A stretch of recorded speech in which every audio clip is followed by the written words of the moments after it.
బాంగ్ నేది FB స్టేటస్‌లో గూడా పెట్టిన. బాంగ్ కథ చెప్దాం అనుకునేటప్పుడు ప్రాబ్లమ్ రాదు. మెసేజ్ ఇద్దాం అనుకున్నప్పుడు ప్రాబ్లమ్ వస్తది బాంగ్. అది నవ్వాలా? లేదంటే దీనికి బాధపడాలా? అనే ఒక ఐరానికల్ సిట్యుయేషన్‌లో పెడతాడు బాంగ్ విచ్ ఐ రియల్లీ లైక్. ఇది దీని గురించి మాట్లాడదాం గదా! 'మిక్కీ 17'. ఆ! అదే ఎవరికి నచ్చింది? ఎవరికి మిక్స్డ్ బ్యాగ్? ఎవరికి నచ్చలేదు ఇది జెప్పండి?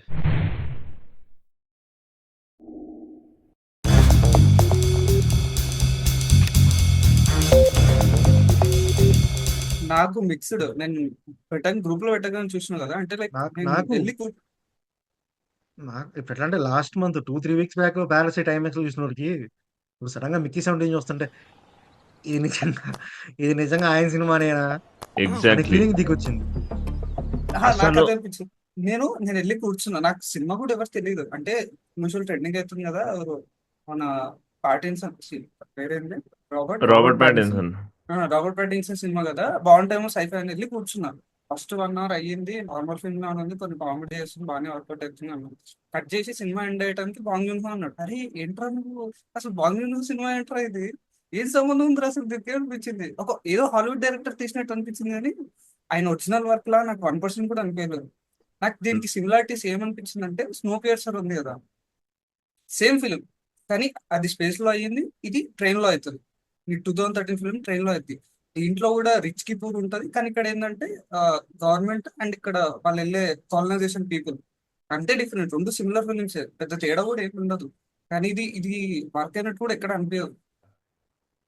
ఆ! సో, నాకు నేను 'బాంగ్ జూన్' సినిమా అని ఎళ్ళినా నాకు రివ్యూస్ 2 వైపుల నుంచి వస్తున్నాయి. బావుందంటున్నారు, బాలేదంటున్నారు. అయినా గాని నేను ఎళ్ళిపోవాలనుకుని ఎళ్ళినా.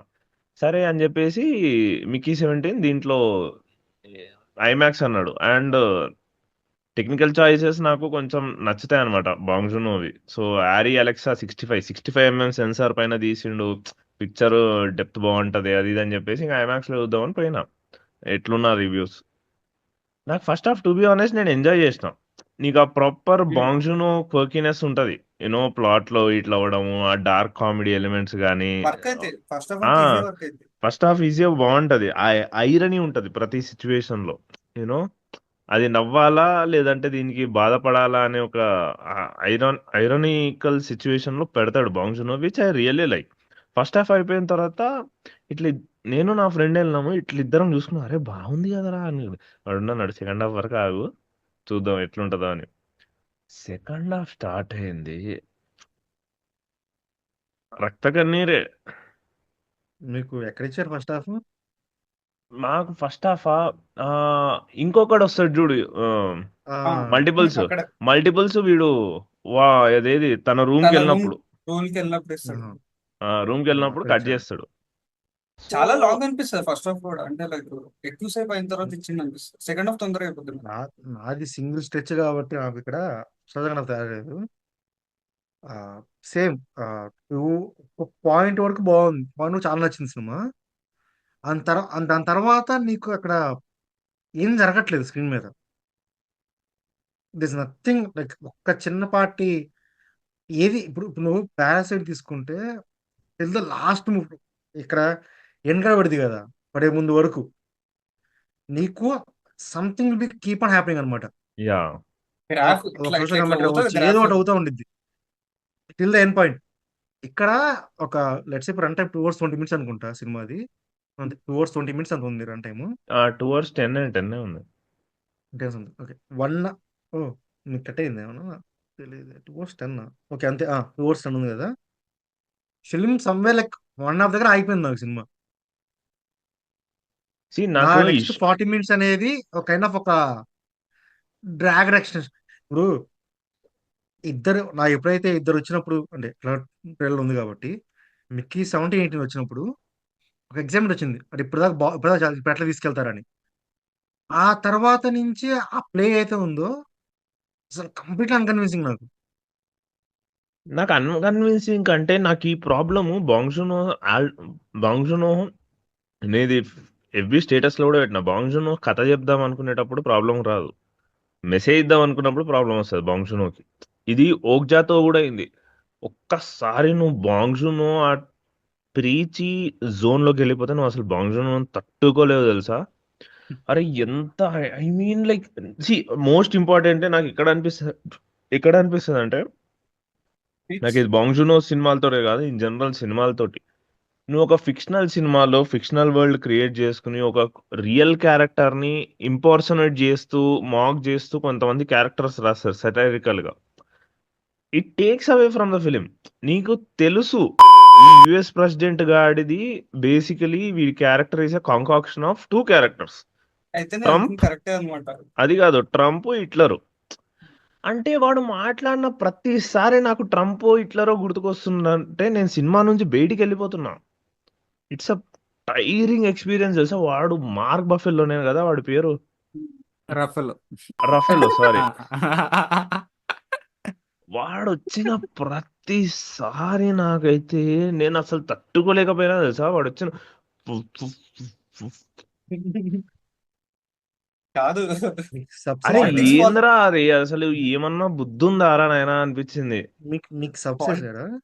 లేదు లేదు వేసింది సబ్సా వేసినట్టున్నారు ఏమో, నాకు నేను వేసింది. నేను పట్టించుకోలేదు. యా నాకు నాకు కాదు నాకు సబ్స్ కూడా లేవు. ఓకే. సో నాకు అసలు అరే నేను సినిమాకి వచ్చిందే ఇవన్నీ మర్చిపోయి ఒక కథలో ఇమ్మర్స్ అవ్వడానికి. నువ్వు మళ్ళా ఆ కథలో కూడా నువ్వు ట్రంప్ని నువ్వు క్రిటిసైజ్ చెయ్యి, ఏదన్నా చెయ్యి. ద థింగ్ ఏందంటే అది అంత ఎబ్బెట్టుగా ముఖం పైన కొడుతుంది. ఇటు నేను చెప్తా, ట్రంప్ నేను ఎగ్జాంపుల్ లేదంటే చెప్తా. ఇట్లా. అంటే నువ్వు ఆ పేరు కూడా ఆ పేరు ఆ ఆపరేషన్ పేరు కూడా నిహెలెం ఏదో ఉంటది. It sounds so German that you want to associate it with Nazis. ఆ ఎంబ్లెమ్ కూడా నాజీ సింబల్ కి. అరే మరి ఇంతనా, నేను చెప్తా, లైక్ ఎంత పాలిటిక్స్ ఫాలో అయ్యే ఆ? శ్రీరామ్, పాలిటిక్స్ ఫాలో అయ్యే నీకే ఎట్లా అనిపిస్తే అసలు ఫాలో అవ్వరు నాకే కొడితే నేనేమన్నారు?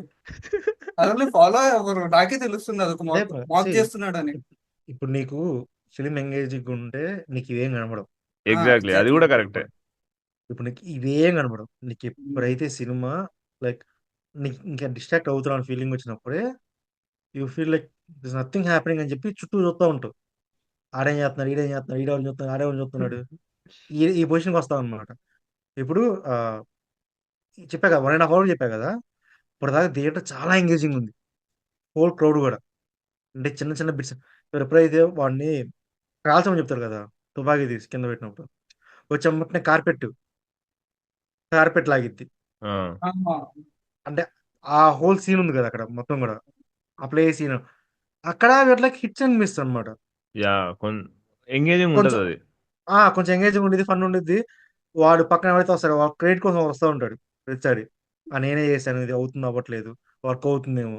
ఒక డాక్టర్ అక్కడ అక్కడి నుంచి స్టార్ట్ అయిన సినిమా హిట్ అండ్ మిస్, ఇంకా డౌన్ఫాల్ చిన్నగా చిన్నగా అవుతా అవుతా ఉండిద్ది. అండ్ ఓవర్ ద ఎండ్కి అసలు నాకు అర్థం కాల. అంటే మేబీ థీరీస్ వస్తాయి కదా, వీళ్ళు ఎత్తుక్కోవాలి ఇప్పుడు నేను. ఎట్లా అంటే లాస్ట్లో సేమ్ మళ్ళీ మార్క్ ప్రొఫైల్లో మిషన్ నుంచి బయటకు వస్తారు కదా సమ్వేర్ ప్రీ క్లైమాక్స్. అది కళ నిజమా ఏంటి బయటకు ఏది వచ్చినాడు? తెలియదు. ఈయన సినిమా లాస్ట్ ఎప్పుడు చూసిండు ఏంది, లేదు ఎవరైనా పక్కన ఎవరైనా కూర్చుండ్రా చెప్పు నువ్వు. బాంబ్ బ్లాస్ట్ చేస్తాడా? ఆ బాంబ్ బ్లాస్ట్ తర్వాత చేసే ముందు, ఏమైంది? ఆ ఓకే, ముందు బాంబ్ బ్లాస్ట్ చేసే ముందు ముందు ముందు సీక్వెన్స్. అదే ఇగో అందుకే సీరియస్ సినిమాలు ఒక్కరివే వెళ్ళాలి. ఇలా కానీ పక్కన ఒకరితో నాకు వెళ్తే ఇదే ప్రాబ్లం. సరే. కానీ నాకు బోర్ కొట్టినప్పుడు ఈ తలకాయ తిరుగుతుంది అటు. ఇదిగో కాదు, పిల్లోడు బాగుపడుతున్నాడని ఆలోచించాలి కదా మనం. అది కూడా ఒకటి. ఉమ్, ఆ ఈ స్టోరీ ఎందుకు రైటింగ్ పోయా ఏదో పోయి పోయి నాశనం చేసుకుందంటే హెల్ప్ చేయకుండా. అది కాదు, నాకు ఇది అనిపిస్తుంది. ఇక్కడే నా ఫ్రెండ్ ఒకడు ఉంటాడు, వాడు స్క్రీన్ రైటింగ్ లో ఉన్నాడు. మేము ఎన్ని సార్లు డిస్కస్ చేస్తాం తెలుసా ఈ పాయింట్. అంటే స్టూడెంట్ ఫిలిమ్స్ లో కూడా ఎప్పుడైతే ఫిలిం మేకర్ ఒక పాయింట్ చెప్పాలని దాని చుట్టూ ఒక కథ అల్లుకుని దాని చుట్టూ క్యారెక్టర్స్ అల్లుకున్నప్పుడు 90% ఆఫ్ ద టైమ్స్ ఏదో అరుదుగా సినిమాలు బాగుంటాయి, కానీ అట్లా పాయింట్ చెప్పాలనుకునే పాయింట్స్ 90% ఆఫ్ ద టైమ్స్ సినిమాలు ఎత్తిపోతాయి. నాకైతే అస్సలు వర్క్. ఎందుకంటే నువ్వు ఒక పాయింట్ చెప్పడానికి కోసము కథను ఆర్టిఫిషియల్ గా కనెక్ట్ రాస్తున్నావు. నువ్వు పాత్రలను కూడా ఆర్టిఫిషియల్ గా క్రియేట్ చేస్తున్నావు. అప్పుడు ద బిగ్ అది క్రాక్ చేసే వాళ్ళు అతి కొద్ది మంది అతి కొద్ది సార్లు క్రాక్ చేసిండ్రు. క్రాక్ చేయలేరు అంటలేను, బట్ ఏమైపోతుంది అంటే ఆ ప్రాసెస్ ఎంత ఇంటెలిజెంట్ ప్రాసెస్ అయిపోతుంది అంటే ప్రతి క్యారెక్టర్ కూడా ఆ పర్టికులర్ ఆల్రెడీ నువ్వు ఒక యూనో ఆర్టిఫిషియల్ గా నువ్వు ఒక ప్లాట్ ని రన్ చేస్తున్నావు ఒక పాయింట్ చెప్పాలని. ఆ ఆర్టిఫిషియల్ రన్నింగ్ లో నువ్వు మళ్ళీ క్యారెక్టర్స్ తీసుకొచ్చి ఆ క్యారెక్టర్స్ త్రూ ఈ ఆర్టిఫిషియాలిటీని పుల్ చేసినప్పుడు, ఇప్పుడు ఎగ్జాంపుల్ చెప్తాను నేను మిక్కీ 17 లో నషానా, ఆ character Nasha, Pattinson girl friend, ఉమ్. ఆ క్యారెక్టర్ ఆర్క్ చూడు అసలు ఎట్లా ఎంత ఎంత పూవర్లీ రిటర్న్ క్యారెక్టర్ ఆర్క్ అంటే అంటే సడన్ గా ఆమెకు ఏదో ఏది అది బుద్ధుడు చెట్టు కింద కూర్చుంటే జ్ఞానోదయం అయినట్టు ఏకదమ్ నా జైల్లో జ్ఞానోదయం అవుతుంది అంతే. ఇంకా ఎంత దాని ముందు సీన్ లో అన్కన్విన్సింగ్ కూడా అది. అది అది లిటరల్ గా నువ్వు ఆలోచించు, అది అంటే కేవలం ప్లాట్ ని డ్రైవ్ చేయాలి అనుకుని అంటే పెట్టిన ఈ క్యారెక్టర్ అది. పాయింట్ చెప్పినదే కదా. ఇప్పుడు రైటింగ్ పరంగా అట్లా లైక్ రిఫరెన్స్ ఏం తీసుకుంటే తను అట్లా మారడం కారణం ఏంటంటే ఆ ఆ దాన్ని ఏమంటారు, కిల్లర్స్ అటాక్ చేయలేదు ఆ అటాక్ అక్కడ చనిపోయింది కదా. ఇప్పుడు నీకు అక్కడ చాలా తక్కువ సేపు హోల్డ్ చేశాడు. ఆ ఇప్పుడు ఎక్కడైతే రాక్ దగ్గర చంపేస్తారా, అది చనిపోయినప్పుడు అందరి రియాక్షన్ వచ్చింది అనమాట. చాలా క్విక్గా అయిపోయింది తెలియదు కానీ చంపేసినప్పుడు ఇప్పుడు మీకు మార్క్ రఫెల్లో ఏమో వెళ్ళి దాని కింద నుంచి ఉంటాడు, వేరే అవును దాని కింద నుంచి ఉంటాడు. వీళ్ళందరూ కూడా ఆ చనిపోయిన క్రీచర్ ఉంది కదా దాన్ని చూస్తుంటాడు. ఇర్రెస్పెక్ట్ ఆఫ్ సంథింగ్ లైక్ ఇప్పుడు నేను అటాక్ చంపడం పక్కన పెడితే ఆ యొక్క డెత్ వైపు చూస్తూ ఉంటారు వాళ్ళు. ఆ డెత్ దగ్గర స్టార్ట్ అయిన కాన్వర్సేషన్ నీకు నెక్స్ట్ జైల్లో కంటిన్యూ అయింది. It's nothing like like of ఉండదు. కానీ నాకు ఎక్కడ ఆడంటే దాని ముందు సీక్వెన్స్ ఉంది కదా. ఇప్పుడు ఏవైతే తను ఏదో డ్రగ్ తీసుకుంది అది కాకుండా ఒక సేమ్ నాకు ఒక నవ్వడదు కానీ అజ్ఞాతవాసి వైబ్స్ వచ్చినాయి ఒక సడన్గా ఒక పాయింట్ ఆఫ్ టైంలో. అసలు Keerthi this is Suresh the greatest analogy ever drawn in the history of film discussion. అసలు ఎవరైనా ఎక్స్పెక్ట్ చేసినారా మిక్కీ 17 అజ్ఞాతవాసిని పక్కన పెడతామని? ఏం చేయలేం. నీకు కొన్ని జ్ఞాపకాలు కొన్ని గుణపాలు గుండెలో అట్లా అతుకుపోతాయి. అట్లా అట్లాంటి సినిమాల్లో టాప్ ఉండేది అది. ఇప్పుడు నీకు ఇక్కడ పీకే కోసం ఇద్దరు కొట్టుంటారు కదా, ఇట్లా మిక్కీ సౌండింగ్ కోసం ఇద్దరు ఇట్లా పంచుకున్న లెక్కేస్తుంటాయి కదా. ఏది స్టేజ్ కింద నుంచొని అది డ్రగ్గే అట్లా మాట్లాడుతుందా లేకపోతే సడన్ గా అట్లా మాట్లాడ అర్థం కావట్లేదు. సో అదే నాకు ఆ ప్రాబ్లం. ఒక్క సీన్ తప్ప నాకు దాని తర్వాత అసలు సినిమాలో నాకు ఎక్కడంటే బయటకు వెళ్తారు ఇద్దరు, ఒక డివైస్ బయటకు వెళ్తారా, అక్కడ ఆ స్ట్రెచ్ ఎంత లాంగ్ వచ్చింది అంటే అది పోతానే ఉండిద్ది. అయిపోతుంది. వెళ్తాడు మాట్లాడతాడు వాడికి అర్థం కాదు మళ్ళీ సైకిల్ చేస్తాడు, ఆ మళ్ళీ సేవ్ అయ్యిద్ది మళ్ళీ బయటికి వెళ్ళిద్ది మళ్ళీ నడిచిద్ది. ఈ మధ్యలో వీడొచ్చి ఆ కెమెరామెన్ తో కలిసి నువ్వు లో యాంగిల్ తీసుకున్నావు టాప్ యాంగిల్ తీసుకో అంటాడు. ఆల్ ఓవర్ ద ప్లేస్ నాకు ఆ హోల్ స్ట్రెచ్ నాకు వాళ్ళు ఎప్పుడైతే షిప్ దిగనంత వరకు ఐఎమ్ లైక్ చల్తాయి నాకు బాగానే అనిపించింది అనుకోవచ్చు. షిప్ దిగేసి బయటికి వెళ్ళినప్పటి నుంచి నేను ఒకలా ఎక్స్పెక్ట్ చేశాను అది ఇంకోలా. And I didn't turn out that good. మన క్లైమాక్స్ ఎప్పుడైనా అన్నారు చూసావా మాక్ చేసినట్టు అనిపించడం, అది ఫండ్ వచ్చింది కొంచెం, నేను దాన్ని ఎంజాయ్ చేశాను. But see it's not that kind of bad film. ఎందుకంటే మీకు నేను చెప్తాను కదా, లాస్ట్ మంత్ నేను చూసిన ఒక సినిమా కానీ మీరు థియేటర్లో చూసి అంటే మిక్కీ 17 ముందు ఆ సినిమా ప్లే చేస్తే ఒక్కొక్కరికి ఒక మిక్కీ 17 అనేది ఒక parasite the greatest film of Hollywood అని ఫీలింగ్ వచ్చింది. లవ్ హర్ట్స్ అని ఒక సినిమా వచ్చింది లాస్ట్ మంత్, మన ఎవ్రీథింగ్ ఎవరి ఆల్ ఎట్ వన్స్ ఉంటాయి కదా లీడ్ యాక్టర్ పేరు మర్చిపోయాను.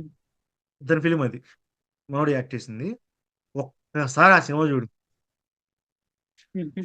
ఎంత అంటే నీకు మొహం మీద చెంప దెబ్బ టప కొట్టి అసలు ఎందుకు వచ్చారు ఆ సినిమాకి, అసలు ఏం చేస్తాను జీవితంలో అని చెప్పి ఒక బుద్ధుడి కింద ఉన్న చెట్టు కింద ఉన్న చిన్న ప్లేస్ ఉంది కదా అట్లా అనిపించింది థియేటర్లో seat. Only one of the worst films you can ever seen feeling వచ్చింది నాకు. నువ్వే ఏం మాట జరగదు అంటే ఏం నడవదు. నేను కూడా మిక్కీ 17 అంత బ్యాడ్ ఫిలిం అన్నాను ఎందుకంటే first half was really Bong Joonho space లో పడుతుంది. Second half was like oh God, ఎప్పుడైతే ఇంకా ఆ కాన్ఫ్లిక్ట్ అవుతుందో I mean like same like watching ఓక్జానే ఇప్పుడు రుద్దుతాడు. నేను ఇంకెంత చూడనోడిగా రుద్దుతావు బ్రో, చెప్తాను. నేను రుద్దుడే రుద్దుడు. మిక్కీ 17 చూడనోడిగా చెప్తాను. బాంగ్ జున్ హో క్లైమాక్స్ అంటే క్లైమాక్స్ సరిగ్గా పుల్ చేయలేదు అంటే కొంచెం సర్ప్రైజింగ్ గా ఉంది.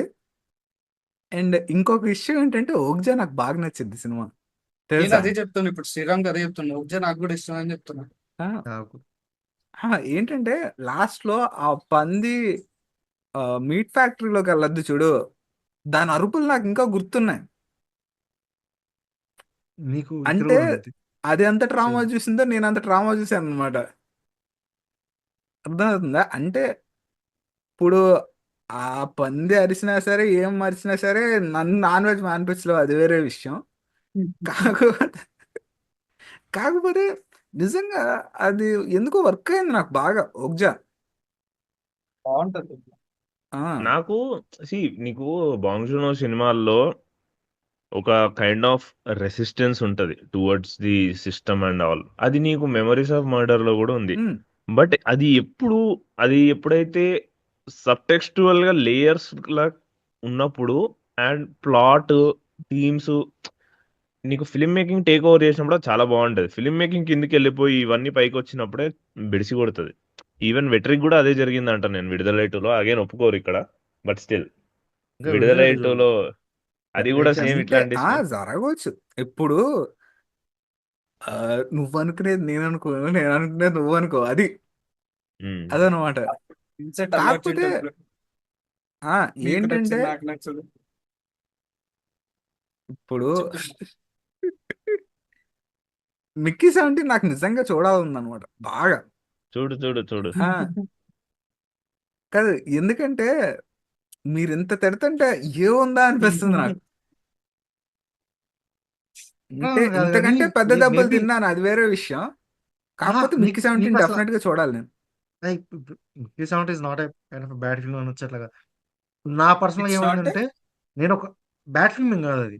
బ్యాడ్ ఫిలిం, మరీ బ్యాడ్ ఫిలిం ఏం కాదు. ఆ, ఇట్స్ నాట్ ఏ బాంగ్ ఇప్పుడు జూన్ హో ఫిల్మ్ అంతే. యా. ఇప్పుడు ఒక్క నేను నిమిషం నేను నా వస్తాను, మీరు నా నా- మాట్లాడండి ఒక్క నిమిషం. ఆ, ఇప్పుడు పర్సనల్ తీసుకుంటే నేను ఒక 3-4 వీక్స్ బ్యాకే వాడు పారాసైట్ ని మంచి సెక్సీ ప్రింట్ వేసుకొని ఐమాక్స్ రిలీజ్ చేసినప్పుడు, ఐమాక్స్ ఎక్స్పీరియన్స్ చేసినప్పుడు ఏంటంటే ఒకటి అమ్మ ఇది మాస్ కదా. ఎందుకంటే ఇప్పుడు నేను ఇండియాలో ఉన్నప్పుడు మనకు రిలీజ్ అయింది ఇంట్లో ఐనాక్స్ అనుకుంటా. ఐనాక్స్ లో ఆస్కర్స్ వేశాడు, ఉమ్, ఆస్కర్ ఫిల్మ్స్ మొత్తం వేశాడు. ఇప్పుడు పారాసైట్ కూడా రిలీజ్ థియేటర్ లో వేశాడు, పారాసైట్ థియేటర్ లో అయింది వేశాడు. అయింది.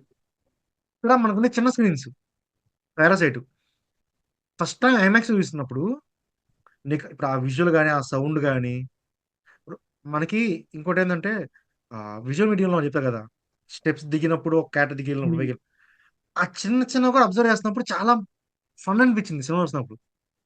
And it's never ever like literally ఇప్పుడు అదే సినిమాని ఇంకో రకంగా చెప్పాలంటే అదొక మెలంకలి ఫిల్మ్ అనొచ్చు ఒక పాయింట్ ఆఫ్ టైం. వాడు చాలా ఫన్గా చెప్పాడు కానీ, ఉమ్. లేదంటే ఇప్పుడు ఒక తిరుచిత్రంబలాన్ని ఒక కథ చెప్పుకుంటే ఒక దాసనారాయణ సినిమా ఎట్లా తీస్తారు, సినిమా తీసారు అట్లా అట్లా ఉండిద్ది. మంచి ఏడుపు కొట్టి సినిమా టైప్లో తీయచ్చు, వాళ్ళ కష్టాలు ఆ, వాళ్ళ బాధలు చూపించి అది ఇది అని. మనోడు ఎంత ఫన్ చూపించాడో. ఒక బేసిక్ కలిసి ప్యారెంట్స్ పట్టుకుని కాదు ఎక్స్పీరియన్స్ అది. పారాసైట్ ట్రైలర్ కట్ పిచ్చి పిచ్చి ఇష్టం అసలు. ఆ ట్రైలర్ కట్ కి నేను పిక్చర్ అయిపోయినా. ఏమన్నా ఉంటుంది అసలు ట్రైలర్ కట్, సౌండ్, ఎడిట్, బాగుండు. నేను సినిమా చూసి 2 రోజులు అసలు ఎవరికి కనిపిస్తే వాడికి సజెస్ట్ చేస్తుండే ఆ సినిమా ఆస్కార్ కాదు రాకముందు. నేను అసలు ఈ ట్రాక్షన్ ఇవేమీ లేకముందు అక్టోబర్లోనో ఆ, సెప్టెంబర్లోనో చూసాను అనమాట. ఏదో నాకు నచ్చిన ఒక పేజ్, ఈ స్టేషన్ సినిమా పేజ్ ఈ సినిమా గురించి చెప్పింది అనమాట. ఈ సినిమా ఏంటి, అసలు ట్రైలర్ కూడా చూడలేదు, ఏమీ చూడలేదు, జస్ట్ డౌన్లోడ్ చేశాను అనమాట. లిటరల్లీ నేను మా అక్క సినిమా అయిపోయిన తర్వాత మొహాలు చూసుకున్నాను. ఇప్పటికి నేను మెమరీస్ ఆఫ్ మదర్ చూసున్నా బాంగ్ జూన్ హోది, కానీ ఇది బాంగ్ జూన్ హోది అని తెలియదు అనమాట మాకు. మర్చిపోయాను. అప్పట్లో కొరియన్ డైరెక్టర్లో తెలిసిన వాళ్ళు ఎవరు ఇద్దరే, ఒకళ్ళు పార్క్ చన్ వుక్, రెండు బాంగ్ జూన్ హో. ఓకే, అసలు లాస్ట్ లో బాంగ్ జూన్ హో అని పడంగానే ఒక్కసారి మొహాలు ఇలా చూసుకున్నాం. ఎందుకంటే ఆ, చైతన్య చెప్పినట్టే నీకు సినిమా మెలాంకలి. ఎందుకంటే వాడు జీవితంలో పైకి ఎదగాలనుకుంటాడు కానీ చివరికి కూడా ఎదగలేడు, అంతే కదా. నీకు శోభన్ బాబు సినిమా ఉంటది అనమాట, మహారాజ్ అని. ఆ సినిమా నిండా కష్టాలే, నేను ఏడిపించడానికే తీసాడు ఆ సినిమా. ఏంటి, అదొకటి ఒక వర్కింగ్ ఏప్రిల్ క్లాస్, అవుతుంది. వర్కింగ్ నాకు క్లాస్ వాడు అనుకున్నది ఏది చేయలేకపోతాడు.